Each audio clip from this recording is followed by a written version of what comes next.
souls, welcome back to my channel. Today I am super excited to finally be doing the only 10 decks hashtag that was created by Katey Flowers.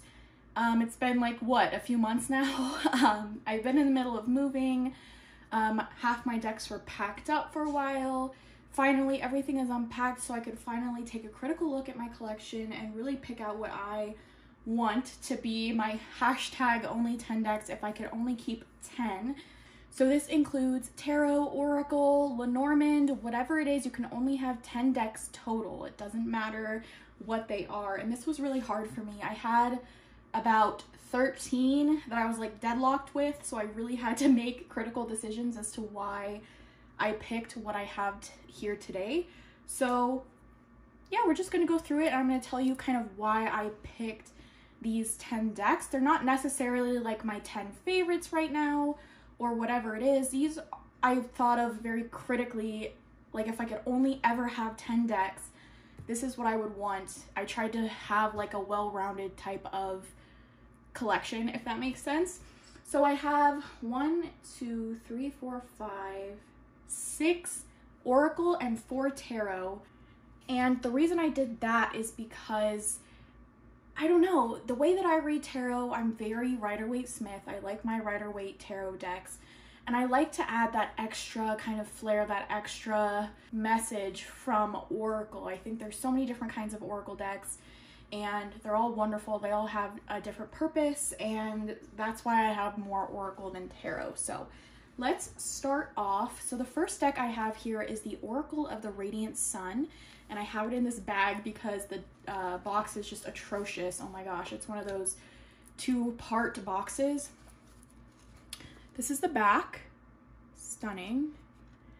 And I absolutely love this deck. So it is smaller than a normal tarot card and these cards are just gorgeous and I love them because first of all, there's 84 cards, okay?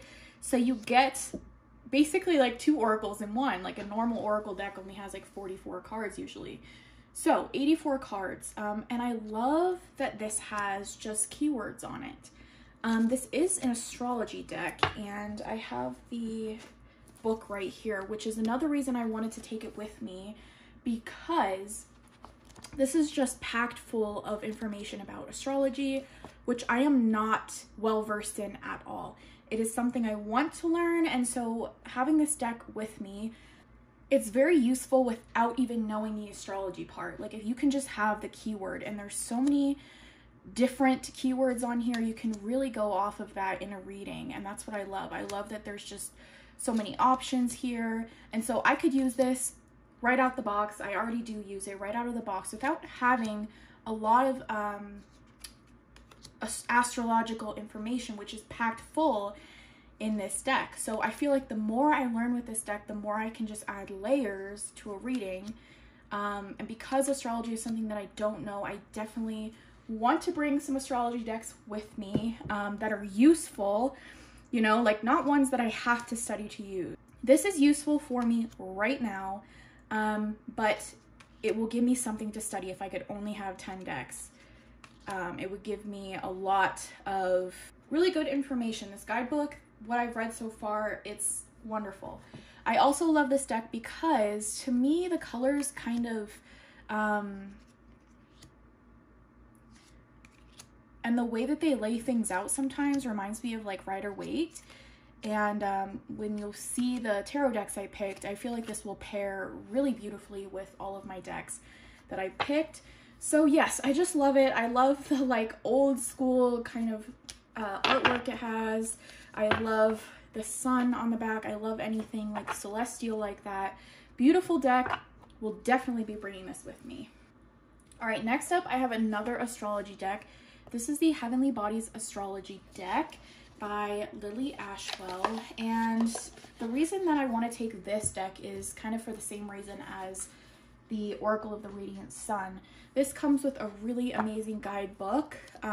It's like hardbound. I don't have it over here, but again, I feel like I'll be able to learn so much. And what I like about this one is it has really amazing keywords on it. which I really love. And I also love that it has all of the astrological signs in here, because I love to lay these out on my altar, on my desk, when I'm doing a ritual with the moon, like depending on what sign the moon is in. I love to pull out this deck and put that sign out on my altar. So we have like just the normal 12 zodiac signs. We have the planets in here. We have the moon, we have the sun, and I believe we also have the elements. To me, this deck is very well-rounded. I can use it for multiple things. I can use it in ritual. I can use it in like witchcraft, whatever it is, especially because it has like the elemental. It has the elemental cards. It has yin and yang in here, which is just stunning to me. So there's so many different ways that you can use this deck, but it is so easy to read with, again, without having a lot of that extra knowledge.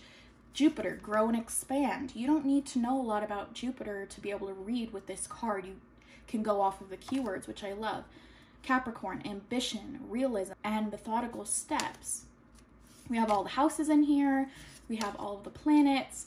So this deck is, I feel like, going to help me learn astrology better than the Oracle of the Radiant Sun. This one, I feel like you have to study to add a lot, to add extra layers into your reading. This one, I feel like, will just help me learn astrology in general. But yes, it's just gorgeous. I love the artwork. Again, it's just a really well-rounded deck, and I definitely am taking it with me if I could only have 10. All right, next up, we have Seasons of the Witch Samhain Oracle. This is one that is in my top 5, will probably always be in my top 5 since the moment that I got it into my hands. This is the backs. I do have the Yule Oracle, and I do like that one, but this one has the #1 spot in my heart. I definitely want to get the Beltane one as well when that comes out, but this, there's something about this deck. It is the Samhain deck, but to me, this is like my ultimate witchy deck, which that is my favorite kind of deck. This energy is what I want to embody. This is who I am. This is just like everything to me. Halloween time, Samhain time is my favorite time of year. It's when I feel the most alive. It's when I feel the most at home. And so bringing this deck out brings that dark witchiness into the room when you bring it out, you know? It's just, I could go on and on about this deck. I do like to use it majority of the time during Halloween time, just to keep that that energy super powerful and make it feel more special, I guess. But if I'm ever feeling down, if I ever want to embody that really witchy side of myself, I will bring this out. So yeah, when I think of like the ultimate witchy deck, this is it. I could never let this go. This would be in my top 5, probably like top 3 decks of all time. This just, it always reads so well for me. It always hits home. It always makes me feel like a powerful witch, and I just love this deck. The artwork is stunning. Yeah, I don't think that there will be any other deck in this collection that will surpass this one, just because Samhain Halloween is my absolute favorite time. And so yeah, I absolutely love this. This is wonderful. I chose this as mostly like a selfish deck for me, but it reads beautifully for other people. I love doing readings for people during Halloween time with this deck. So it is, again, another well-rounded deck. You can use it in witchcraft and spells as well. So I absolutely adore this deck. It's not going anywhere. Okay, next oracle I have is the Goddess Dream Oracle. And I absolutely love this oracle, and the reason that I chose it to go with my 10 decks is because I wanted goddess energy I wanted to bring that in one of the decks, and I wanted to bring a deck that just I know is going to give like a good message, you know? Sometimes after a really hard tarot reading, you don't want to pull out another oracle card that's just gonna like slam them into the dirt, you know what I mean?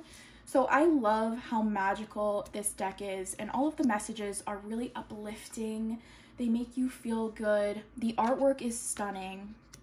I picked this one over the Goddess Love because to me this one feels a little bit witchier, a little bit more spiritual in a way. Oh my gosh, I love it. The guidebook is really good, but you can just read with these cards without the guidebook.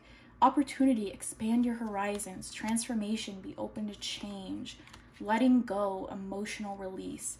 Intention, spinning, fate. So they're all like feel good, kind of empowering messages. And again, I love the goddess energy, which I really wanted to bring some kind of a goddess deck into my 10. And I like this one because it doesn't, the guidebook does sometimes list specific goddesses that are depicted, but for the most part, it's kind of like that's open to interpretation. You can just put yourself as the goddess, you know what I mean? It's not specific goddesses most of the time, which I really enjoy. So would definitely be coming with me. I absolutely adore this deck. This is by Wendy Andrew, and I love her artwork. All right, next oracle deck is the Mists of Avalon Oracle. I feel like this is a really underrated deck. It's absolutely stunning. And again, this is more of a selfish reason as to bringing this in. I couldn't not have something like Celtic, which I have so many Celtic kind of Arthurian decks, but this one is the most magical to me. And I love, there's 4 keywords on every card: magic, alchemy, equilibrium, and perception. Honor, ideals, aspiration, and trust for Camelot. And the artwork is stunning. I adore this deck so much. This was more of like a selfish reason. Like I said, when I don't pull this deck out a lot, but when I do, it hits so hard for me. It just gives me the message that I really need to hear in that moment. And it's just stunning. And it feels so magical. It feels powerful when you bring it out of the box. It's just beautiful. And it's wonderful to read for other people as well, but I feel like this is more of like my deck that I don't really read for anybody else with. Out of these 10, this is kind of like my personal sacred kind of ritual deck for myself. So yes, absolutely stunning. I had a fight between this one and another Avalon deck to make it in the top 10, and I just can't live in a world where I don't have this deck. So yeah, definitely check this deck out. I feel like nobody talks about it, and it is stunning.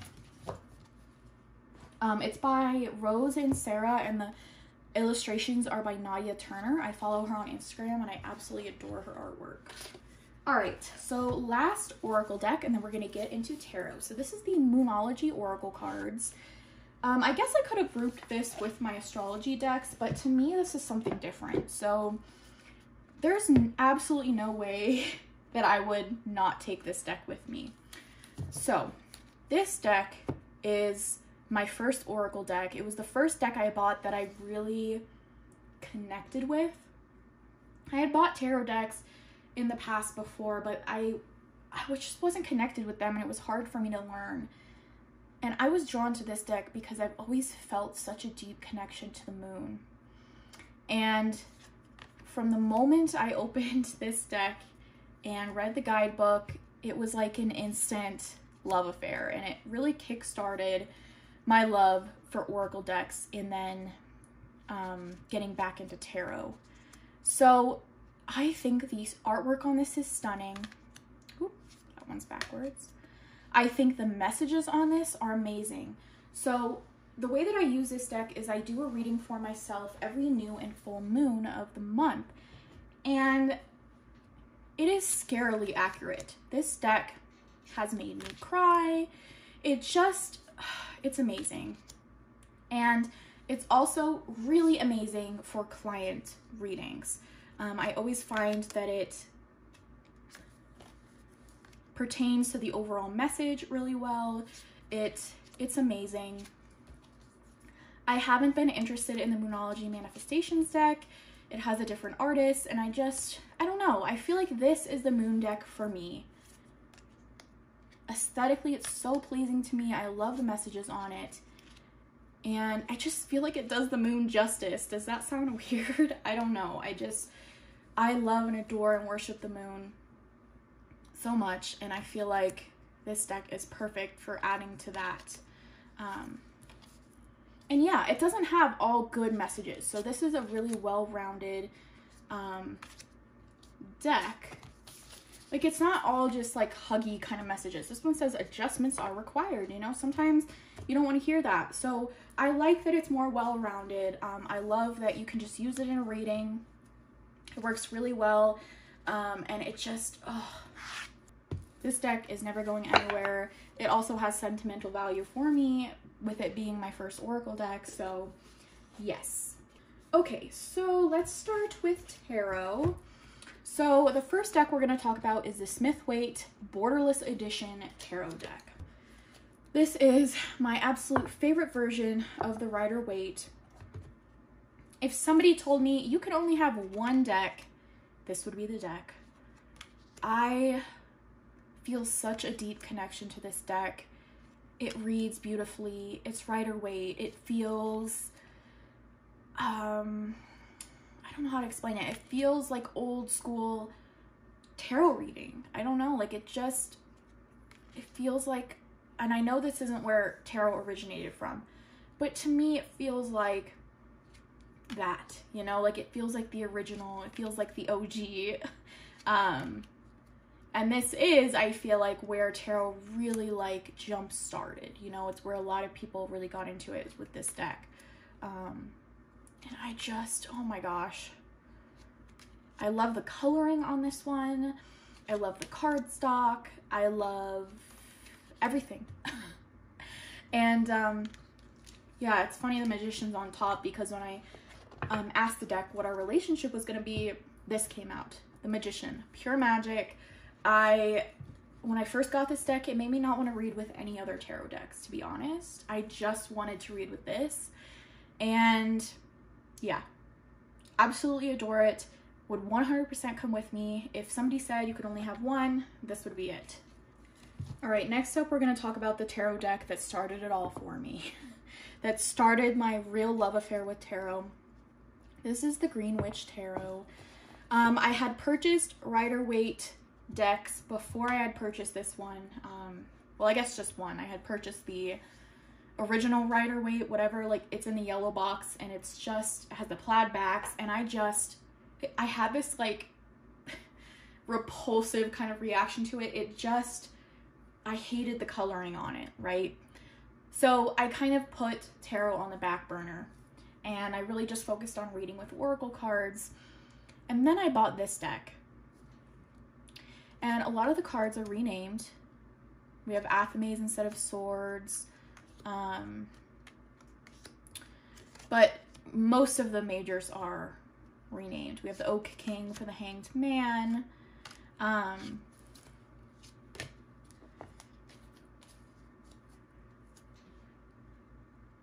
And I read through the guidebook, and I just felt like I could read with this. Like, right out of the box, it just spoke to me. And it made me fall in love with tarot and what tarot can be, right? And it wasn't until later that I fell in love with Rider-Waite again because of this deck. So this is witchy, which is something I love, witchy decks. This is like my aesthetic, 100%. It's pagan, it's beautiful, it's earthy. I love it. This deck for me is like a soul deck. I could never get rid of it. It has a really soft energy to it. A lot of the harder cards are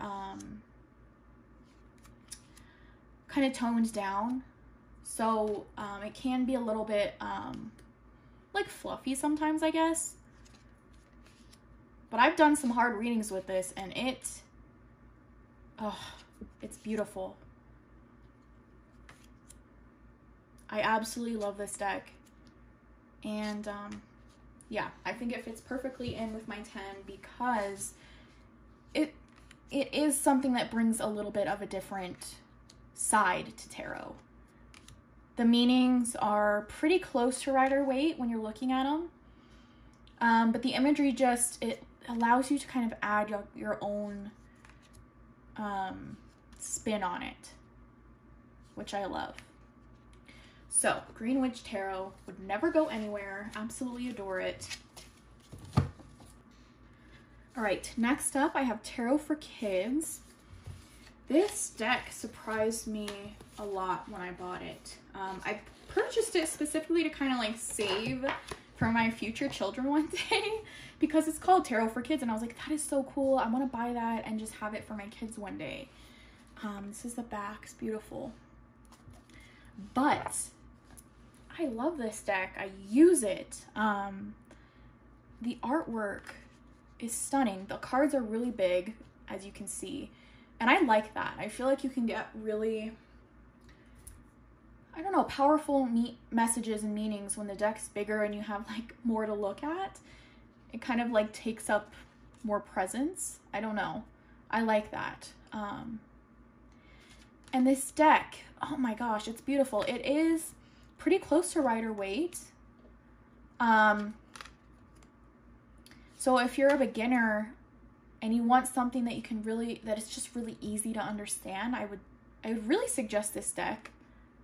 It's diverse. You have different ethnicities, different skin colors. I love that. And that's another reason I'd want to bring this in with my 10 is because I wanted a deck that had diversity in it.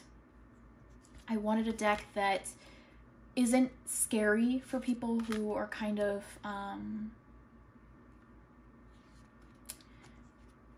turned off by some of the cards in a normal tarot deck.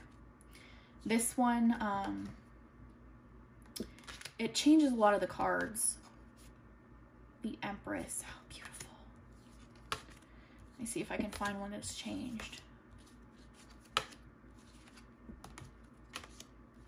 But yeah, it's so beautiful. Look at that. Okay, for the Devil, you have the Bully, right? So somebody who's really scared of the Devil card, having the Bully there, it's more digestible, I guess. For people who've maybe never had a tarot reading or are freaked out, the Lovers is the best friends. I love that, but you have all the traditional imagery. I love the art style.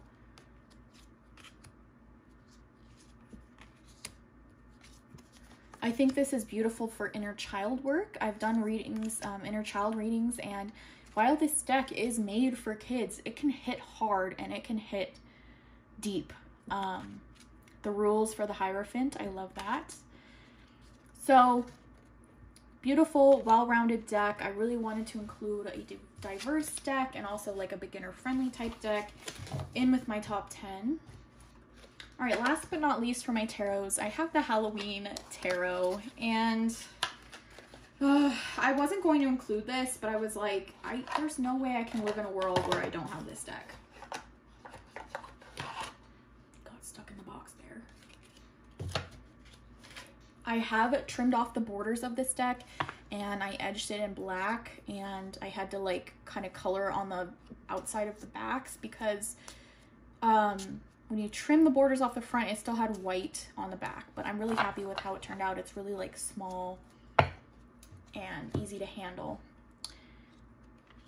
For kind of the same reason that I wanted to keep the Samhain deck, I, again, love Halloween so much. This deck is amazing to me.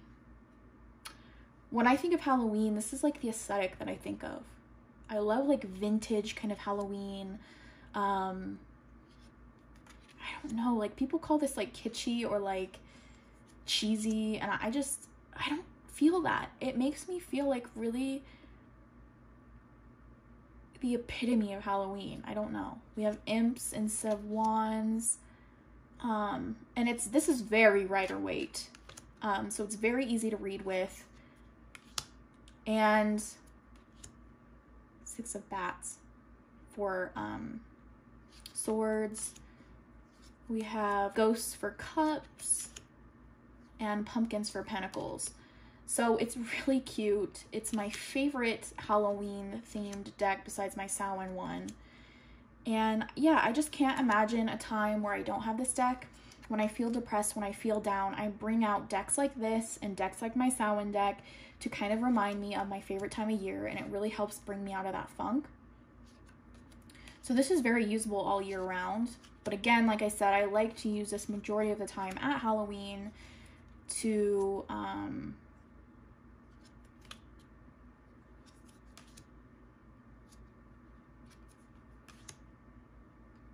really just like experience the full magic of it, I guess. But again, this is something probably like a few times a year when I'm feeling really down. What I do is I bring out my Halloween decks, and it really just uplifts me because it reminds me of my favorite time of year, and I just kind of like meditate myself or like envision myself in that time, and it really helps. And yeah, I love doing readings for others with this deck around Halloween, so yeah, I couldn't let this one go.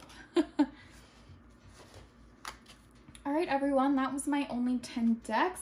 I hope you enjoyed watching this. I have been loving watching everybody else's videos of this tag. So let me know if you enjoyed the video down below. If you want a personal reading from me, I do offer them down in the description box in my Etsy shop.